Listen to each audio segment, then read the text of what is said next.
My wife laughed softly and squeezed my hand, the way you calm a child afraid of shadows. You're being paranoid, she said. He's just a friend. She said it easily. Too easily. We were standing in the kitchen, the smell of coffee still lingering in the air. Her phone buzzed on the counter.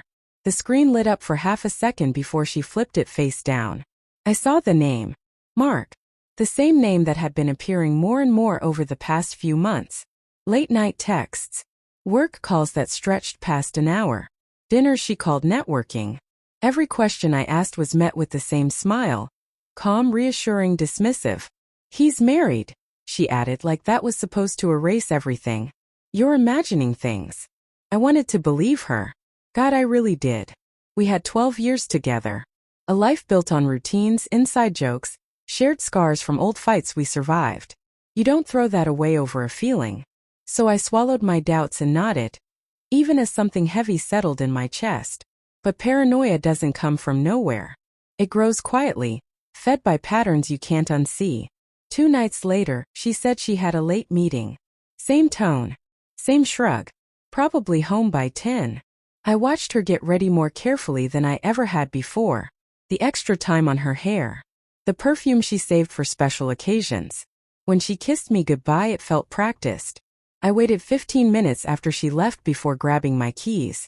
I didn't even know what I was looking for. Proof, relief, or permission to feel foolish. I drove to the restaurant she'd once mentioned in passing. A place I knew Mark liked because she talked about him enough for the details to stick. The parking lot was half full when I arrived. I didn't go inside. I sat in my car, hands gripping the steering wheel, heart pounding like I was about to commit a crime. Then I saw them. Through the glass windows. They weren't sitting across from each other like colleagues. They were side by side. Too close. Her hand rested on his arm as she laughed, her head tilting the way she used to tilt it with me. Back when we were falling in love. He leaned in and said something that made her smile wide and unguarded. Something broke quietly inside me. I was about to open the car door when another vehicle pulled in beside mine. A woman stepped out, scanning the restaurant with the same tight focus burning in my chest. Nervous. Determined. Tired. Our eyes met. She hesitated, then walked over. Are you waiting for someone? She asked. My wife, I said. Her face tightened. Mine too, she replied. Well, my husband. We didn't need to say anything else. She followed my gaze to the window. Her breath caught. That's Mark, she whispered. And that's my wife. Neither of us cried. No shouting. No drama. Just the hollow clarity that comes when denial finally runs out. Do you want to go in? She asked. I thought of my wife's smile that morning. You're being paranoid. He's just a friend. No, I said. Let's wait. We sat at a table outside. Close enough to see everything. Close enough to notice Mark's hand slide onto my wife's knee. How she didn't move it away. How she leaned into him. Comfortable, familiar. I felt anger. But also something else. Calm. Like the worst had already happened. And there was nothing left to fear. 20 minutes later they stepped outside still laughing. My wife froze when she saw me. Her smile vanished so fast it was almost impressive. Why are you here? She asked, panic cracking through her voice. I stood slowly.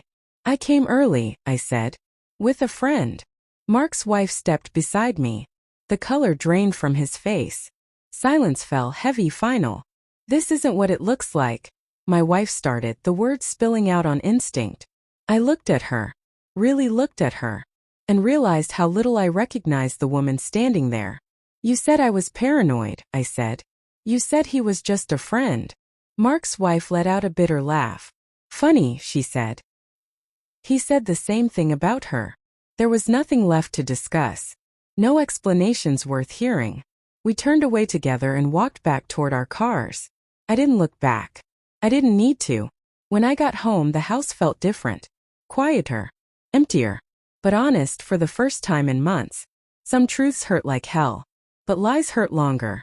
And that night, with nothing left but my dignity, I finally stopped feeling paranoid. And started feeling free.